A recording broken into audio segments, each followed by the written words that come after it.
Hey everyone, this is Miguel Molina, aka Mr. Syro1, and this is assignment 0 for Intro to Game Development. So I'm going to show you the game first, and then we're going to jump into the code afterwards. So if we run the game, here we go. The assignment basically wanted us to make one of the paddles or both of them AI. For this, I just did one of them. Normally, each player controls a paddle. You would press enter and then enter again to start playing. And this will be your regular game. So what I did is I implemented the AI. Basically is the paddle chasing the ball, and I added 5 difficulties. Each difficulty basically increases or decreases the speed of the paddle. So at a lower difficulty, the paddle is able to move slower. Basically, the paddle moves slower, and the player has a higher chance of beating the AI.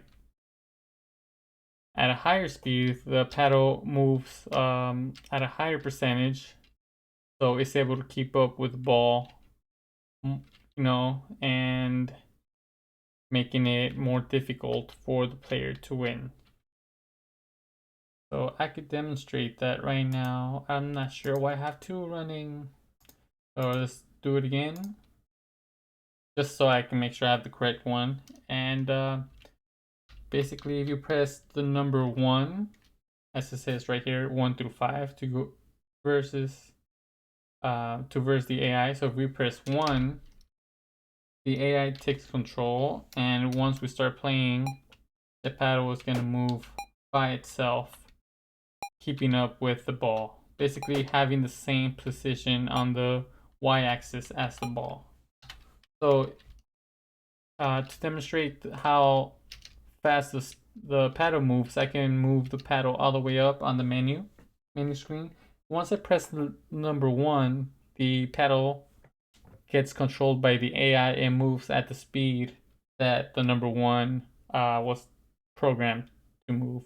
So when I press 1, you can see the paddle moving down, somewhat slow, a lot slower than the player is able to move.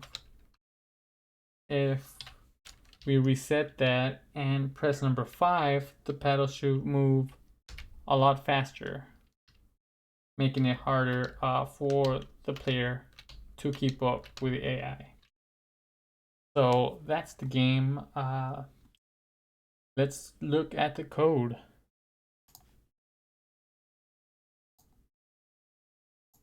So here's the code. What I first did is I made sure that the AI is disabled in the beginning, because you don't want the AI enabled if you want to play 2 players. So I just disabled that, and if you want to play against the AI, that's when you press the number 1 through 5. What I did right here is I wrote a statement that says when you're at the start of the game, the AI is false. And I did that because you're able to press the letter M and return to the main menu, to the start, at any time during, at any time on the game. And if the AI is true, once you go back to the start, it's gonna disable the AI, and then it's gonna reset the ball. It's gonna reset the score, and it's gonna give the player 1 the serving side.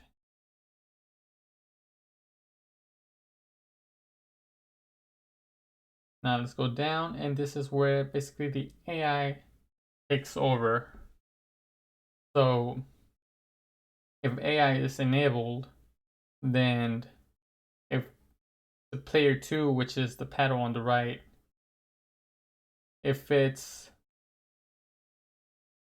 lower on the y-axis, well, okay, if it's higher than the ball, then AI then the paddle is gonna have negative speed. So basically on the y-axis, going down is positive and going up is negative. That's why it says if it's higher. If it's higher means that the paddle is down here and the ball is on top. So if the paddle is below the ball, it's gonna move the speed up, basically to catch up with the paddle. And then right here it does the reverse.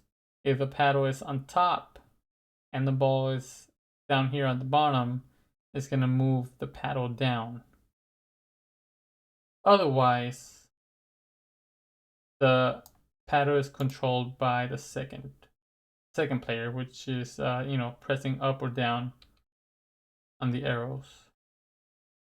Right here, this is the key that must be pressed in order to send the players to the start. So if you press the letter M, if you're at the serve state of the game, the play state of the game, or the done state of the game, it's going to send you to start. And once you go to start, everything is going to be reset and the AI is going to be disabled. This right here, all it does is give the speed to the paddle and moves the game to the serve state. So at the start of the game, you're able to press 1, 2, 3, 4, or 5.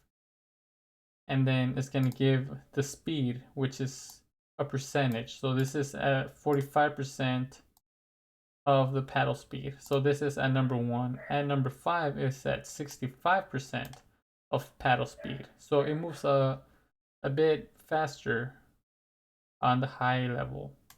And once it sets the speed, it's gonna move the state onto the serve state. So that means after that, that's when the player starts playing.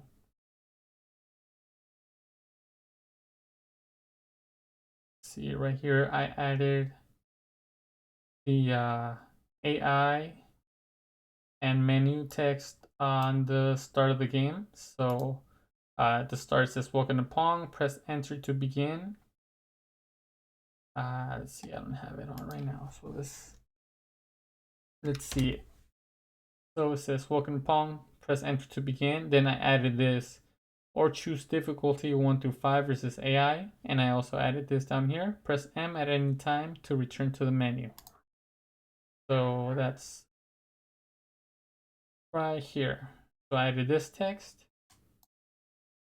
And then I added this text. And to put the text towards the bottom, I basically just told the computer put the text where the virtual height is, which is the max virtual height.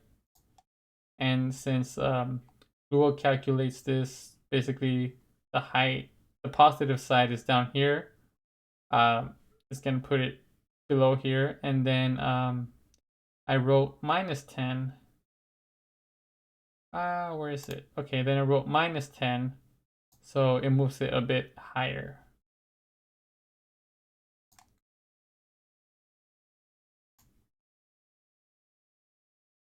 I also did this message here that basically on the serve state, if the AI is true and the second player is serving, which is an AI player when the AI is true, then it's going to say AI is serving instead of saying player 1 serve or players 2 serve. So it says that, or else it's going to run the regular text that says player 1 or 2 serve, depending on who scored last. And that's pretty much it. If you guys have any questions or comments, just let me know. And yeah.